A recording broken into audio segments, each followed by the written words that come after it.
Today is really a great day for Los Angeles local entertainment industry. And, well, as you know, the film industry and television industry is the heart of Los Angeles. It lives in our history, our culture, and most importantly, our economy. So I'm Jody Long, SAG-AFTRA's National Los Angeles Vice President and also the President of the Los Angeles Local. And it's such a pleasure to welcome you all here to SAG-AFTRA's Los Angeles headquarters. So like many of my fellow members in our Los Angeles Local, I'm an actor who lives and works in Los Angeles. I eat here, I spend my money here, and I am supporting all initiatives to keep show business here in LA. So whether they are statewide or local.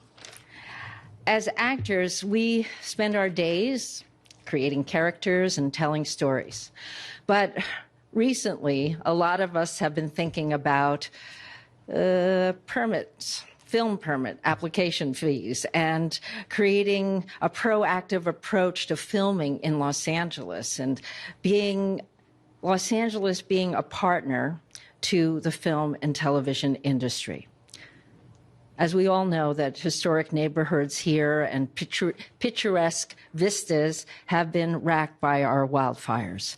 And our residents have really been struggling with the cost of living and with lack of work. And our industry has also been lured elsewhere by attractive incentives in other states and tax credits in countries around the world.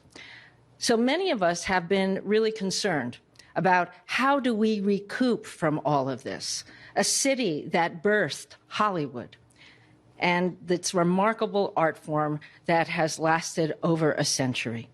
So we now have an opportunity to rejoice over a significant turning point here in LA. And I am so delighted to introduce Los Angeles Mayor Karen Bass, who has been listening to us and has heard our concerns. She understands that immediate action has been needed. And as she has championed the entertainment industry ever since she was the Speaker of the State Assembly when the Film and TV Tax Credit Program was created. So I am so excited to hear what you have to say, Mayor Bass. And without further delay, I welcome you here. Thank you.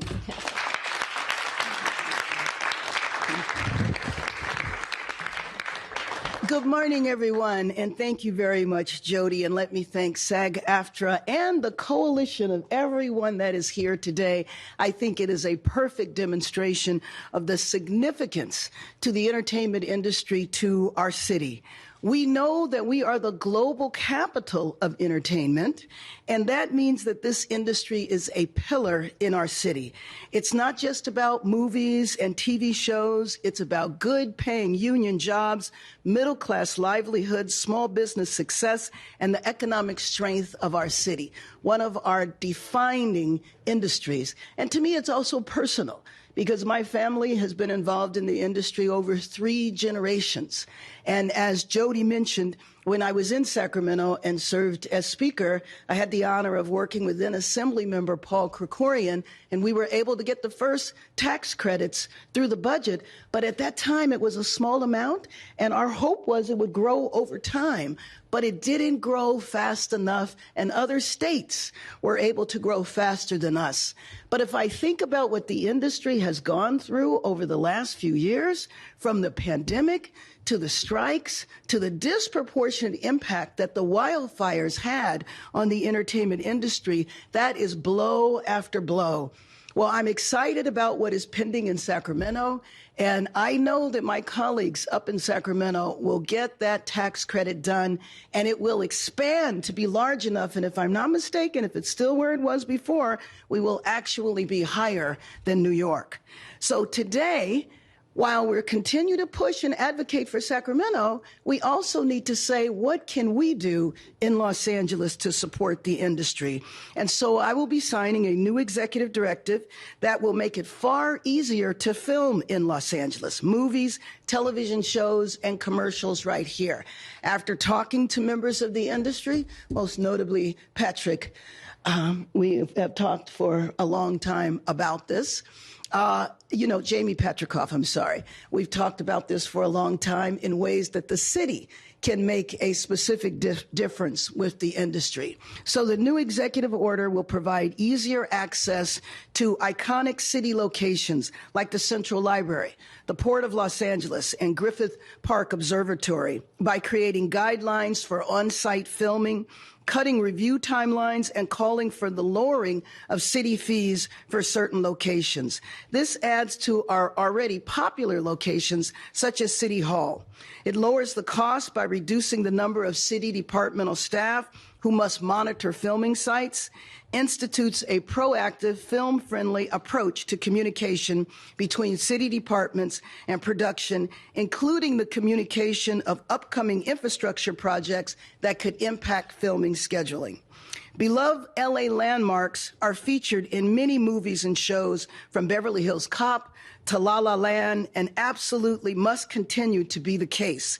That's why I'm also directing the Central Library to institute reasonable safeguards to enable interior filming at the Central Library once again, and instructing the costs of filming at the Griffith Observatory to be lowered. While we expand access to city-owned properties, this order instructs city departments to also cut regulations and lower barriers to local filming. We want to evaluate existing city land and buildings to determine whether they can be utilized for filming-related purposes, like filming locations, parking, and more.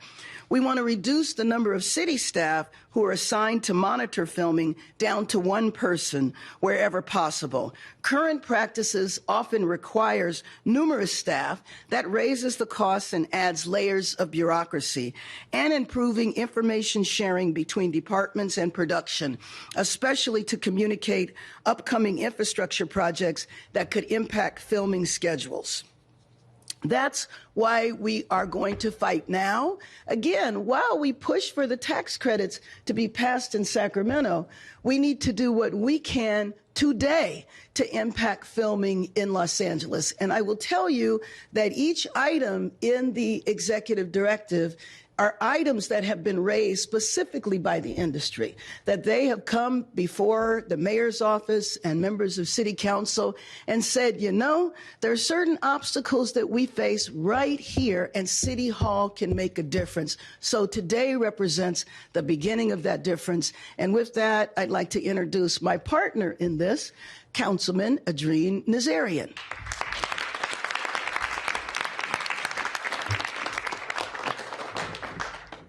Thank you very much, Madam Mayor, and thank you for hearing the cry of the film and television industry loud and clear, and taking the steps necessary so that we can stem the tide and turn it back around. The entertainment industry, I'm echoing what has already been said by Jody and the mayor, but the entertainment industry has been the reason why Los Angeles was put on the map.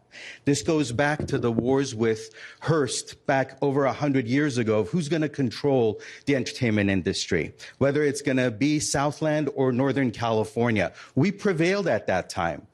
But then over the course of the last 30, 40 years, we've fallen asleep. We've allowed for the industry to slip away from us. We've allowed it to go to other states, to other countries, and the cheaper the better. Both, impacting the families here, impacting the industry here, as well as ruining the fabric of what the industry brought. This industry is like a factory, but it's not in a building. It's the talent that makes the factory. The individuals come together, assemble together, and make something happen. And then they disband and reassemble and make something else happen. Once all of those folks move away, once we don't house them in Los Angeles anymore, the industry will be over in this city as we know it. That's why it's critical for us to support AB 1138, SB 630, and make sure we keep up with everybody else, because all we need to do is keep up with everybody else, with the highest bidder, and the entertainment industry will stay. We lost the tentpole productions back in 2013. We've been holding on to TV commercials until now, and we're losing that. We're even losing social media filming right now. So given where the dire circumstance we're in, we cannot allow the heart of Los Angeles to leave Los Angeles. And let's not forget, entertainment industry is the precursor to the tech industry. The tech industry, the creativity that went into the tech industry grew because of the entertainment industry, because of the strong presence of entertainment industry. So I wanted to just join all of my colleagues in supporting here, all of my colleagues in the industry that care about this issue. And let's not forget also, folks, this is not about superstar actors and actresses. This is not about executives. This is about carpenters, about craft services, about all-night dry cleaners. How many cities have a 24 around-the-clock dry cleaner? They don't, because the entertainment industry is here.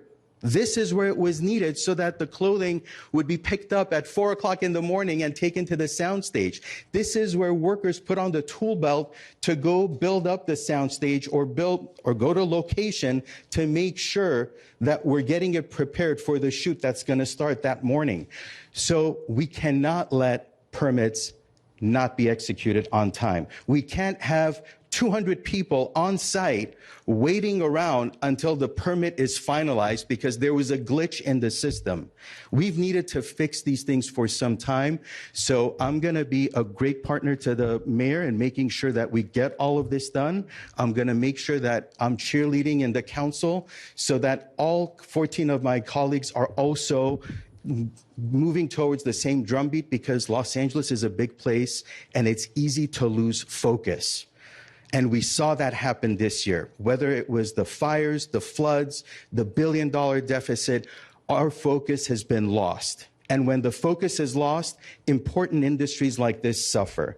So I'm looking forward to working with Vice President Doherty of the Teamsters, Director Vanessa Holtgrew, as well as Jamie, Tom Davis with IATSE, longtime activist in this space, who actually worked with a young chief of staff back in 2008-9 when we were working on making sure that the initial film tax credit was growing. So I'm very happy and pleased to be here to join you and for us to make this happen. Thank you all for this opportunity, and I look forward. This is one press conference. We've had a few others. This is going to be going forward. This is not the end today. We're going to keep Hollywood home. Thank you all.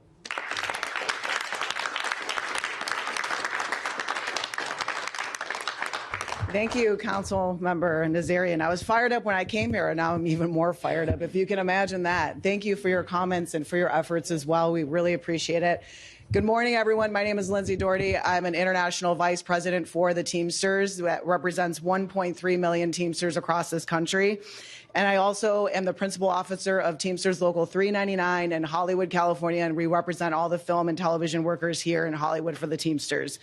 Hollywood Teamsters are made up of drivers, animal trainers, wranglers, casting directors, caterers, location managers, dispatchers, mechanics, and many more. Our members, especially our location managers, are key in taking productions out on location to film throughout this beautiful city. Our location professionals interface with all departments in the city for the safety and efficiency of filming all across our state.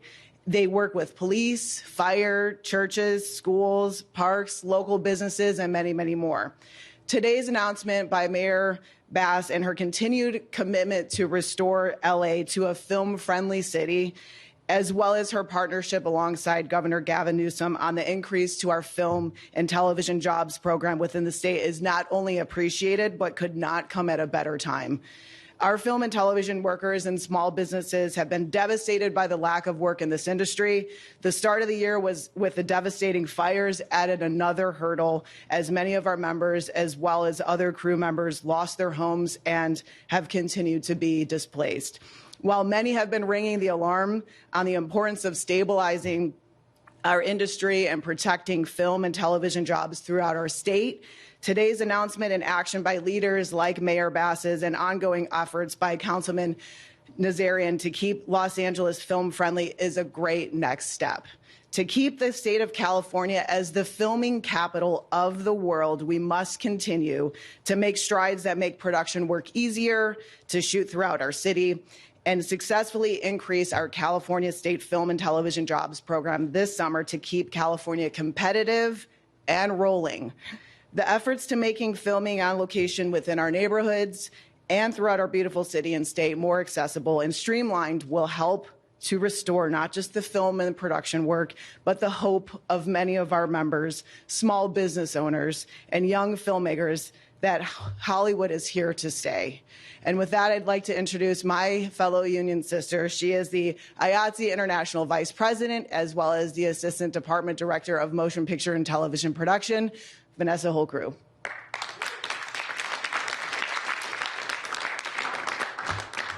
Good morning. Thank you for having us here, and thank you for being here to capture these words. I'm Vanessa Holcrew. I represent the members of the IATSE. We are the ones that are making the magic happen behind the camera. The craftspeople that we've mentioned today, many of those are our members. The camera folks, those capturing sound, the costume designers making the gorgeous wardrobes, the folks who dress the actors who are on the stage. The list goes on and on. So I have a few words today to speak to this wonderful initiative. So others have said this, I'm going to repeat some of it. This is a very difficult time for our members as film and television production has drained away from California in search of richer production incentives. Los Angeles, as the home to our industry for a century and the place with the largest entertainment workforce in the entire world, has been particularly hard hit. For some of our locals, unemployment is reaching close to 50%. That is why IATSE, along with some of the other unions and guilds who are here today, has been working so hard to secure both first-time federal incentives and to greatly expand and improve the California tax incentive with legislation that's currently moving forward in Sacramento. Incentives are a key part of how production location decisions are made. That is very true. But those decisions also factor in ease and cost of filming. That has become increasingly problematic in recent years. So IATSE applauds the mayor, Film LA, and others to remove some immediate barriers to filming in and around Los Angeles, because the film industry is our lifeblood for hundreds and thousands of Angelenos, a financial revenue generator for the city and its many services, and a powerful and defining art form known to billions around the world. So again, I thank you, Mayor Bass. I thank you, Film LA, and the various governmental departments and the iconic city locations for this effort to help retain really meaningful middle-class jobs in Los Angeles. In what are difficult times, we know film and television production is a vital contributor to our city's economic health, and its continued loss has an outsized negative impact on the vitality of a city that we all love. So thank you again, and I would now like to turn it over to Jamie Patrikoff.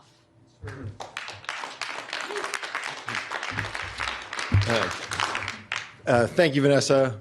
Hi, everyone. My name is Jamie Patrikoff. I'm a film and TV producer, and I'm a member of Producers United. I'm happy to be here to support this effort as Mayor Bass leads us forward with bold initiatives that this city and this industry needs. Last week, I was heading downtown in an Uber, and the driver said to me, "That's where they shot the first Spider-Man." His level of pride brought a smile to my face. The fact that he was pointing out a location from a movie showed how critical our community is to what makes LA so special. But then I realized that movie was from almost 25 years ago. Without advocacy and action, these special locations will disappear. Runway production has decimated local film and TV production. And this is a critical move to reverse that trend. The mayor's new executive directive, The mayor's new executive directive takes steps that the industry has been advocating for a very long time. She is using her mayoral powers to make change at the local level while she continues to be a staunch champion for state support. She has been a friend of our industry since her days as Speaker of the Assembly, when she helped create the film and TV tax credit program in 2009. The mayor's new approach shifts City Hall to create a more film-friendly environment where local productions can feel supported. From opening up iconic city-owned properties for filming to instructing city staff to be proactive and get ahead of problems before they arise. This is the kind of leadership that we need now more than ever as we work to keep jobs and opportunities right here in LA and the state of California. Personally, I have produced over 20 films, shooting everywhere from Prague to Scranton to Charlotte, but I've only shot 2 movies in Los Angeles. This has to change, and the mayor is taking the right actions to do that.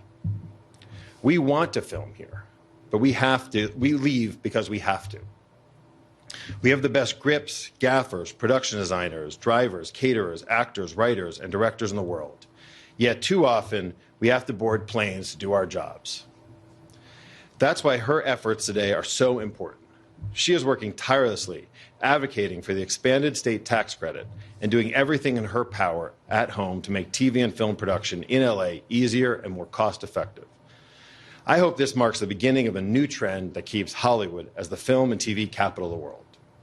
Now I turn back to Mayor Bass.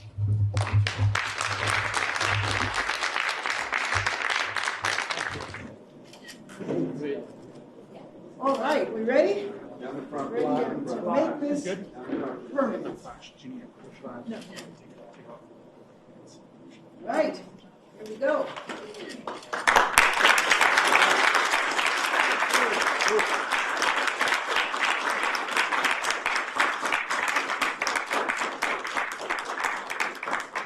Hi, everybody. What a great day, and it's incredible to have you all here on hallowed ground, our national headquarters. I want to tell you, in the early 2000s, I was trying to reach my mom, Connie Stevens, who was the secretary-treasurer at the time, and she was driving around in her little white Corvette and answered her big, giant cell phone at the time. And I said to her, "Mom, where are you going?" And she said, "I'm going to SAG." My response was, "Eventually, we all are." So here we are. Thank you, Mayor Bass. Thanks, Jody. Thank you all. I am Jolie Fisher, Secretary-Treasurer of SAG-AFTRA and Co-Chair of Government Affairs and Public Policy and Court Jester. I'm also a native Angelino. I'm an actor. I'm a member of a multi-generational show business family that has been sustained by Los Angeles' most recognizable industry for many, many decades. I speak for so many when I say thank you, Mayor Bass, when policymakers take action to preserve and expand the TV and film industry. It's not just about show business that thrives, but all the surrounding businesses and individuals prosper as well. And just look at this wonderful art form we've cultivated in this state on big screens and small screens, motion pictures, culture-changing motion pictures, world-changing, life-changing, created with California mountains, California beaches, California deserts, Los Angeles backlots, Los Angeles neighbors, California artistry, something as spectacular and meaningful and magical as that can't disappear in an instant. Bringing Hollywood back to LA by making production easier and more accessible means more people can afford to remain living here, and that means more revenue for, like the assembly member said, revenue for local grocery stores and coffee shops and the laundromats and rideshare drivers and small businesses. I've raised 5 children here. I'm a local Angelino. Put them through public schools. If we do this right, we can have the type of city that we dream of, and we deserve a beautiful Los Angeles that sustains generations who make their livelihoods as part of this prosperous media industry. It's about revitalizing the entire ecosystem. But let's not put the whole burden of saving this California industry solely on the mayor's shoulders. There is so much that all of us can do to help bring the Golden State into a new golden age. So let's support Governor Newsom's tax incentives. As of the May revise, we are in the budget, baby. And tell our reps that Californians are ready to work. We are resilient, but we need jobs so we can rebuild our houses, our industry, as well as our futures. Mayor Bass is doing her part, lawmakers, city leaders. Now it's time to do yours. Thank you. We will open it up for a few questions.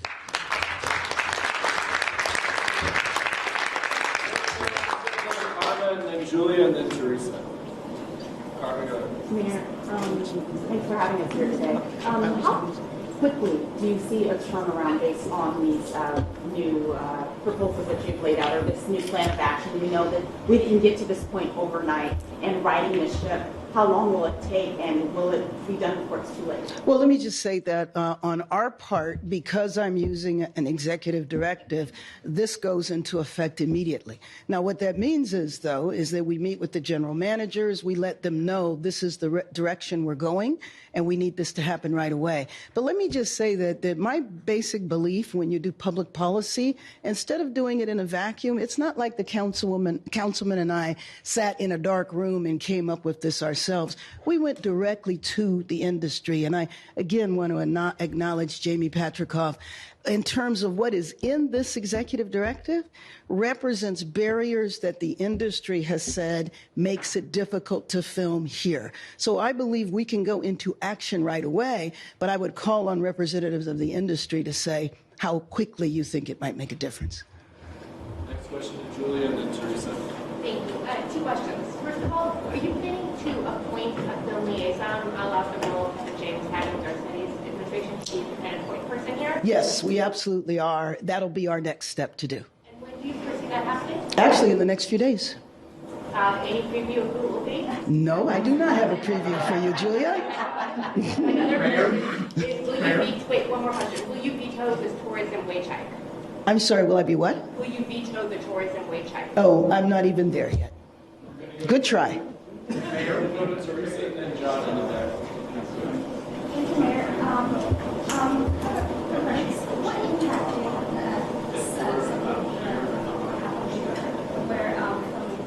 where What impact will it have on what? neighborhoods? Oh, the neighborhoods. Where filming happens? Well, the whole idea is to make it easier to film in the areas. And again, looking at it from a cost perspective, I mean, you know, we're dealing with a $800 million deficit now. The idea that you have to have any number of staff that are there, that's one, a financial burden to the industry, but also to the city, because we need to have our employees doing other city services. So really looking at what is needed. And I think that will be helpful to the neighborhoods as well. Mayor, John, and then to the back. Are you John? Yeah, thank you. Just wondering, what were their biggest complaints? What really annoyed the industry that they stopped shooting?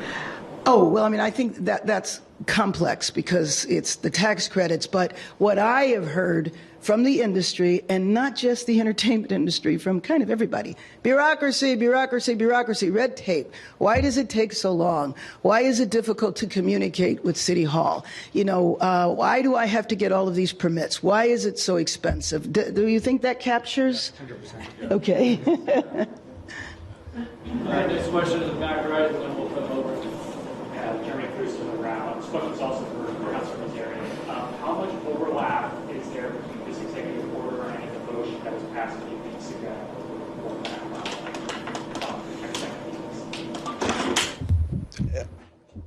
There's a lot of brother-sister love that they share.